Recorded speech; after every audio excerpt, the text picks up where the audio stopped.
పంజాబ్ లో ప్రధాని మోదీ పర్యటన, ఆదంపూర్ ఎయిర్ బేస్ సందర్శన, వైమానిక యోధులు సైనికులను కలిశానని ట్వీట్.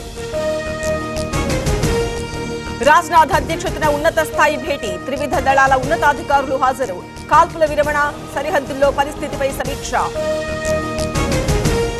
షోపియాన్లో ఎన్కౌంటర్, టెర్రరిస్టుల బలగాల మధ్య కాల్పులు, 3 లష్కర్-ఏ-తోయిబా ఉగ్రవాదులు హతం.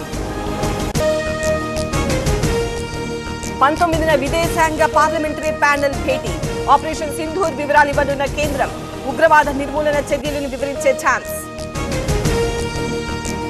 కాసేపట్లో కాంగ్రెస్ నేతల భేటీ, ప్రధాని కామెంట్స్, తాజా పరిణామాలపై చర్చ. పార్లమెంటు సెషన్ కోసం ఇప్పటికే రాహుల్ లేఖ. మిథున్ రెడ్డి ముందస్తు బెయిల్పై విచారణ, హైకోర్టును ఆశ్రయించాలని సుప్రీం సూచన. తీర్పిచ్చే వరకు అరెస్ట్ చేయబోమన్న ఏపీ సర్కార్. ఇరిగేషన్ రంగాన్ని గాడిలో పెడుతున్న మే చివరి నాటికి పనులు పూర్తి చేయాలి. ఓఎసిస్ జనని యాత్ర, తెలుగు రాష్ట్రాలలో మొట్టమొదటిసారిగా మొబైల్ ఫర్టిలిటీ క్యాంప్. అధికారులకు మంత్రి నిమ్మల ఆదేశం.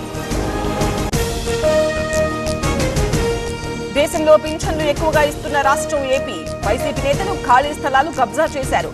సంక్షేమం, అభివృద్ధి సర్కార్కు 2 కళ్లన్న గొట్టిపాటి. శ్రీ సత్యసాయి జిల్లా ఒక తండాకు వెళ్లిన జగన్, వీర జవాన్ మురళీ నాయక్ కుటుంబానికి పరామర్శ 25 లక్షల ఆర్థిక సాయం ప్రకటించిన జగన్. కల్పన కుటుంబానికి అంబటి పరామర్శ. కంతేరులో ఇటీవల అరెస్ట్ అయిన ఎంపీటీసీ అంబటి వెంట మోదుగుల సహా పలువురు నేతలు.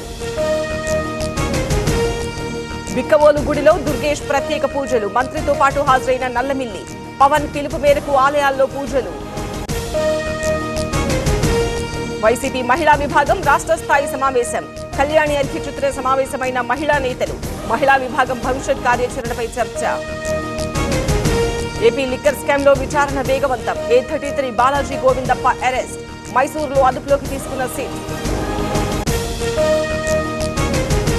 కేసినేని నాని అక్రమాలపై సీబీఐకి లేఖ రాస్తాం, హోటల్ పేరుతో లోన్ తీసుకుని ఎగ్గొట్టారు, ఆర్థిక నేరాలకు పాల్పడ్డారన్న ఎమ్మెల్యే కొలికపూడి.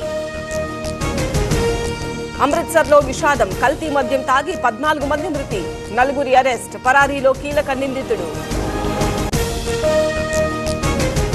మోపిదేవిలో ఎంపీ ఎమ్మెల్యే పూజలు, త్రివిధ దళాలకు మద్దతుగా తిరంగా ర్యాలీ, పవన్ పిలుపు మేరకు గుడిలో పూజలు.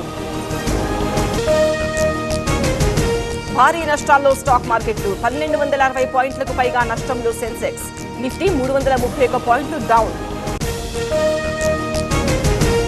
ముంబై పోలీసులకు బాంబు బెదిరింపు మెయిల్, అప్రమత్తమైన పోలీసులు, ఎవరు పంపారనే విషయంపై దర్యాప్తు. సిబిఎస్ఈ 12వ తరగతి ఫలితాలు విడుదల, 88% మంది విద్యార్థుల ఉత్తీర్ణత, విజయవాడలో 99% ఉత్తీర్ణత.